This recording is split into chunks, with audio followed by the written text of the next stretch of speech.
Work from home opportunities గురించి crimes ఎక్కువగా జరుగుతున్నాయి అంటారు. So work from home opportunities లో ఎటువంటి క్రైమ్స్ జరిగే అవకాశం ఉంది సార్?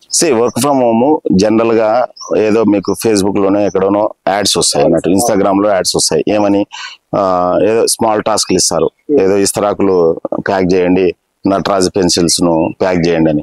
వాళ్ళకి ఏదైనా ఒక సిస్టమ్ ఉంటుంది. వాడు నటరాజ్ పెన్సిల్ 10 రూపాయలు తీస్తున్నాడంటే 20 రూపాయలు మళ్ళీ ఖర్చు చేయడు మనకు పంపించి ప్యాక్ చేయించడానికి. కొద్దిగా లాజిక్ అప్లై చేయాలన్నట్టు. సో ఏ కంపెనీలు వర్క్ ఫ్రమ్ హోమ్ ఇస్తున్నాయంటే ఆల్రెడీ మీరు రిక్రూట్ అయ్యి ఎంఎన్సీ కంపెనీలు ఏదో వ్యవస్థ పరంగా కోవిడ్ టైంలో వర్క్ ఫ్రమ్ హోమ్ ఇచ్చినారు. 90% వర్క్ ఫ్రమ్ హోమ్ ఉండవు జనరల్ గా. ఏమన్నా మీరంతకు మీరు ఏదైనా మీ బిజినెస్ ప్రమోట్ చేసుకోవచ్చు అంతే, వేరే వాళ్ళతో కలిసి చేయొచ్చు. But A work from home అయినా అని డబ్బులు అడగరు వాళ్ళు. ఏదైనా ఎలాంటి పరిస్థితుల్లో డబ్బులు అడుగుతున్నా ఇవ్వద్దు. వాళ్ళు ఇన్వెస్ట్మెంట్ అంటారు, లేకపోతే మీరు ఈ దీంట్లో డబ్బులు ఇన్వెస్ట్ చేస్తే మీకు ఎక్కువ టాస్క్లు ఇస్తామంటారు అన్నట్టు. సో రకరకాల అవి మనం చెప్పలేమన్నట్టు, ఏ రకంగా ఎట్లయితే తీసుకెళ్తారని చెప్పలేమన్నట్టు. సో మనం గమనించాల్సింది అంటే వర్క్ ఫ్రమ్ హోమ్ అనేది డూప్ అనేది తెలుసుకోవాలి అంతే. లేదు మీరు నిజంగానే తెలుసుకోవాలనుకోండి, ఆ ఆర్గనైజేషన్కి వెళ్ళండి. ఎక్కడ ఏదో ఒక కంపెనీ ఉంటుంది కదా, వాళ్ళకు ఒక వ్యవస్థ ఉంటుంది కదా, ఆ కంపెనీకి వెళ్ళండి, ప్రోడక్ట్ గురించి తెలుసుకోండి, నిజంగానే ఇస్తున్నారు తెలుసుకోండి. ఒకవేళ నిజంగానే ఆ కంపెనీ వర్క్ ఇస్తుంది, పేమెంట్స్ ఇస్తుంది, వాళ్ళ అకౌంట్ చూడండి, ఏం నష్టం లేదు. తర్వాత 10 లక్షలు నష్టపోయే బదులు ఇప్పుడు ఒక 10,000 ఖర్చు పెట్టుకుంటే మొత్తం అంతా మీకు తెలుసుకోవచ్చు. 10,000తో దేశంలో ఎక్కడికైనా పోయి రావచ్చు, అట్లీస్ట్ ఆర్డినరీ టికెట్ తో రైల్లో.